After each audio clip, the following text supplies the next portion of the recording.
അമ്മയ്ക്കൊപ്പം ഉറങ്ങിക്കിടന്ന ജെസ്സിക്കയുടെ അപകടവും തുടർന്നുള്ള മരണവും UK മലയാളികളെയാകെ വേദനയിലാഴ്ത്തിയ സംഭവമാണ്. ഇപ്പോഴിതാ ജെസ്സിക്കയ്ക്ക് വിട നൽകാൻ ഒരുങ്ങുകയാണ് UK മലയാളി സമൂഹം. മെയ് 25-നായിരുന്നു ആ വേർപാട്. അമ്മയ്ക്കൊപ്പം ഉറങ്ങിയ കുഞ്ഞിനെ പുലർച്ചെ ചലനമറ്റ നിലയിൽ കണ്ടെത്തുകയായിരുന്നു. 1.5 മാസത്തിന് ശേഷമാണ് നടപടികൾ പൂർത്തിയാക്കി മൃതദേഹം വിട്ടുകിട്ടിയിരിക്കുന്നത്. ജെസ്സിക്കയ്ക്ക് 15-ാം തീയതി തിങ്കളാഴ്ച UK മലയാളികൾ വിടയേകും.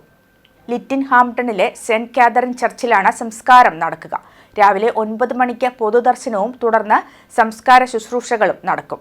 അങ്കമാലി മുക്കന്നൂർ സ്വദേശി പടയാറ്റിൽ ജിതിൻ സാജുവിന്റെയും റോസ്മേരിയുടെയും ഏക മകളായിരുന്നു ജെസ്സിക്ക. 5 മാസം മാത്രം പ്രായമുള്ള ഈ പൊന്നോമനയുടെ മാമോദിസ ചടങ്ങുകൾ നാട്ടിലെത്തി കുടുംബാംഗങ്ങൾക്കൊപ്പം ആഘോഷിച്ച് തിരിച്ചു വന്നതിന് പിന്നാലെയാണ് വിധി ക്രൂരത കാണിച്ചത്. മലയാളികൾ UK-യിൽ കെയർ ഹോം ജീവനക്കാരാണ്.